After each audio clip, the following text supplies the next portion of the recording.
Argiaren podcastak.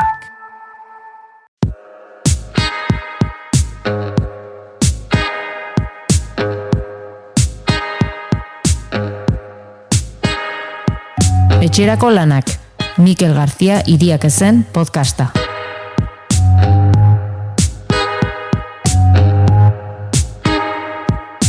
Galduta nago, 6 urteko nire alabak atzo ez zuen gozalduna izan. Esaten du gizena dagola, eta bere laguna bezain arina izan nahi duela. Eta ez dago argala, baina osasuntxua dago. Ongi jaten du eta kirola egiten du. Lehengo urtean, ume batzuk potola ditzen hasi zitzaizkion. Pentsatzen dut hortik datorrela dena. Ez dakit zer egin.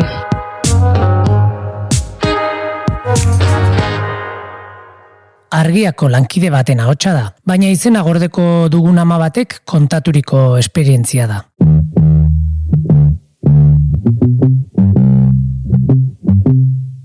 Audioa ongi entzun baduzue, konturatuko zineten 6 urteko alabazari dela. 6 urte. Nerabezaroan kokatu ohi ditugu gorputzari lotutako krisi, konpleju eta inseguridadeak. Eta helduko diogu etapa horri ere gaurko podcastean. Baina lehenengo, goazen adinean jeistera. Planteatu dugun galdera, 5-6 zazpi adin buelta horretako aur bati entzutea ez delako arraroa. Gizena nago? Gizena naiz? Ez, zaren bezalakoa perfektua zara. Hori esatea da ziurrenik guraso bati baino gehiagori aterako zaiguna. Baina jakin badakigu, afera sakonagoa dela. Eta horregatik jo dugu Eider Salegirengana. Psikologia lizentziatua eta hezkuntzan doktore, zuzenean egin diogu galdera. Halakoetan, zer erantzun dezakegu? Nik uste aur batek hori galdetzen dunen, ez dala benetan datu objektibo bat eskatzen baizik eta onarpena eta segurtasuna idala jokoan jartzen. Bere buruaren onarpena eta segurtasuna, ez? Orduan, holakotan, ez da gomendagarria bai edo ez erantzutea, horrek igual gorputza balio moral baten kokatzen du, ez? Orduan, aur batek izena nago galdetzen dunen, garrantzitsua da igual lasaitasunez erantzutea eta ez dramatizatea ziren. Helduaren tonuak eta reakzioak ere pisu handi hartzen dute, ez? Askotan hitzet baino gehiago. Orduan, erantzun posible bat izan daiteke, gorputzak forma askotakoak dira eta guztiak dira baliozkoak, ez? Zer gertatu da hori pintatzeko zuk, ez? Zorrela aurra ez dugu etiketatzen, baina bai hurbiltze dela bere bizipenea. Ze adin hauetan oso lagungarri izan daiteke gorputza itxuratik atera eta bizipenetan kokatzea, ez? Esatea, zure gorputzak gauza asko egiten laguntzen dizu korrik egiten, laguntzen dizu jolasten, laguntzen dizu besarkatzen, sentitzen, eta hori da garrantzitsuena. Horrek, holako erantzun batek, gorputzarekiko harreman integratuagoa eraikitzen dut, ez da horren beste estetikan oinarritzen, ez? Gorputza irakurtzeko dugun modua, estetikaren parametroetatik ateratzea da beraz abiapuntua. Gorputzaren balioa funtzionaltasunean kokatzea.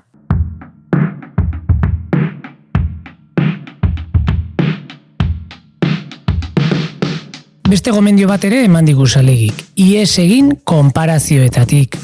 Azken finean, aurra halako galderak egiten hasten delarik, motiboak izan daitezke beste ume batzuen komentarioak edota lagunekin konparatzea.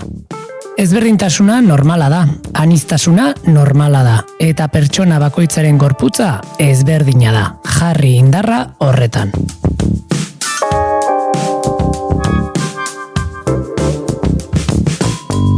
Gizena adjektiboa aldatuta ere, erantzun berdintsuak balio du seme-alabak honako galderak egiten badizkigu.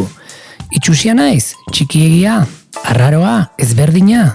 Salegiren arabera, sarri, itaun hoien atzean dagoen benetako galdera hau da. Naizen bezalakoa izan da nahikoa naiz, ala ez? Onartua naiz, ala ez? Aurra ez da bakarrik bere itxura aztertzen, bere balio pertsonala jartzen nahi da jokoan. Orduan, batzutan ez ezateko oso modu azkarrak erabiltzaitugu, ez? Ez etxea itxusia edo ez etxea arraroa, baina honek beti, igual ez du laguntzen, ez? Garrantzitsua da lehen esan den bezala, ez bere esperientzia emozional hori ulertzea. Orduan, helduaren zeregina ez litzateke izan beharretik eta zuzentzea, baizik eta aurraren autoirudi hori sostengatzea eta berezitasuna normaltasunean kokatzen laguntzea, ez salbuespen edo akats moduan.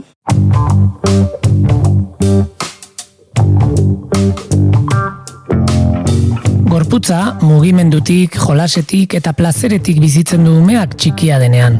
Baina gorputz horrekiko harremana aldatzen doa.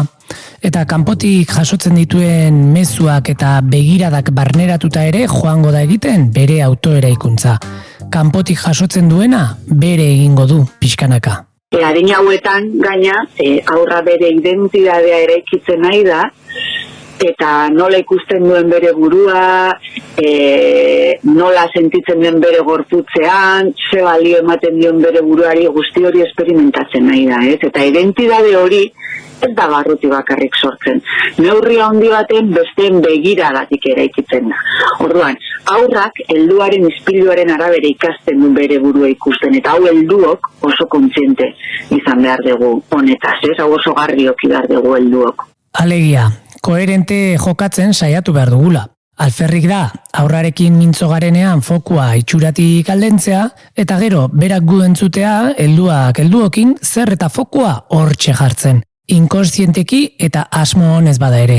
Praka horiek oso ongi geratzen zaizkizu, argal egiten zaituzte. Dietan jarriko naiz, kilo pare bat hartu ditut eta zimurrak atera zaizki disimulatu egin behar ditut. Nik beti egiten dut irribarrea hoitxearekin hortzi txusiak ditut eta... Tira, beti egingo digu ies komentarioren batek, baina zin diskurso entzuten ditu umeak inguruan? Adi ibili gaitezen, nekez transmitituko diogulako bere gorputza itxuratik arago onartu behar duela, gu geu etengabe erortzen ari bagara autokritika estetikoan.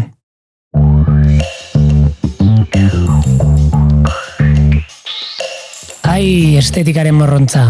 Egungo gizartean eskuetatik joan zaigu, argi dago. Eta umeen kulturara indarrez iritsi da. Nesken gorputzarekiko presio estetikoa eta valorazio soziala, ziurgabetasunak, haurtzaroan aurki ditzakegu dagoeneko.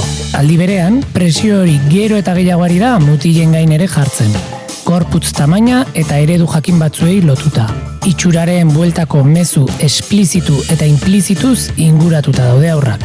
Hasi arropatik eta pumping, superheroi, makillatzeko jolas eta abar luze bateraino.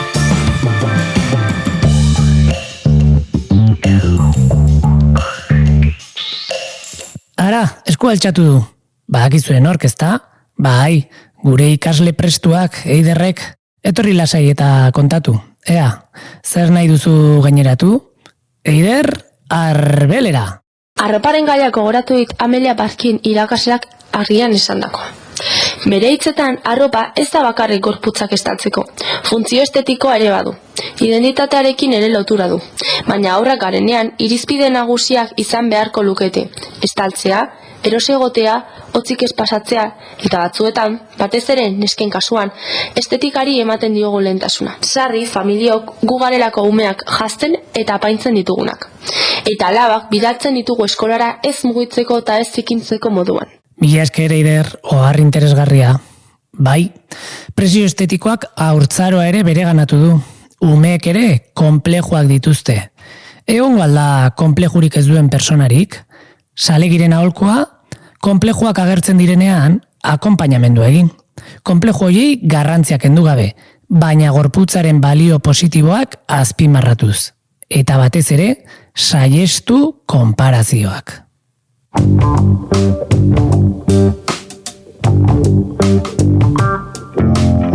Umei buruz aritu gara, 5-6-7 urteen bueltako aurrez. Baina ez dut podcast hau amaitu nahi, gazteez hitz egin gabe. Enkajatzen ez duen neska eta mutilarentzat, ez da oso garai xamurra nera bezaroa. Azken punturako, hasierako galderara itzuliko gara. Baina oraingoan, irudikatu galdera hori egiten duena seme alaba nerabea dela. Ama, aita, gizena nago? Gorputza ez da bakarrik gorputza. Da identitatea, da onarpena, da desiragarritasuna, balioa eta pertenentzia sozial horrekin ere lotzen da, ez?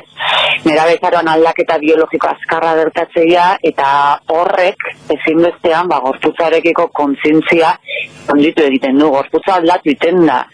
Eta aldi berean nerabea bere burua besteen begiradatik ikusten azten da askoz ere modu zorrotzagoan, ez? Estetika estandarrak ditugunak, ez? Identitateen eraikuntzan pisu handia hartzen du. Ordazkau, aipatu berri ditut sare sozialak, irudi idealizatuak, etengabeko konparazioak, ez? Eta, klaro, hauek, barnea hots kritikoagoa indartu dezakete. Eta horrek ekarri dezake baita ere, ez? Autobeak eta konstante bat, eta, pixkate gorputzarekiko hiperkontzientzia hori areagotzen jutea, ez? Helburu ez da konbentzitzea, ez zaude gizena, gizena zaude edonano delakoa, baizik eta kontzientzia eta auto-onarpena ere ikitzen laguntzea, ez. Helduaren lana ez du izan behar erantzun perfektu ematea, baizik eta galdera horren atzean egon daiteken esperientzia emozional horrei toki seguru bat eskaintzea.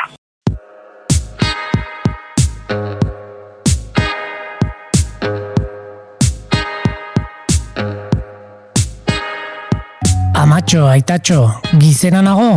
Galdera horri tiraka, erantzun batzuk eman, eta galdera berriak sortu ditugulakoan, datorren astera arte ez? Guk ere hezkuntzan bezalaxe, 2 asteko oporrak egingo ditugu podcast honetan. Bitartean, entzun gabe utzi duzun hori entzuteko aprobetxatu dezakezu. 3 aste barru izango gara bueltan. Aio!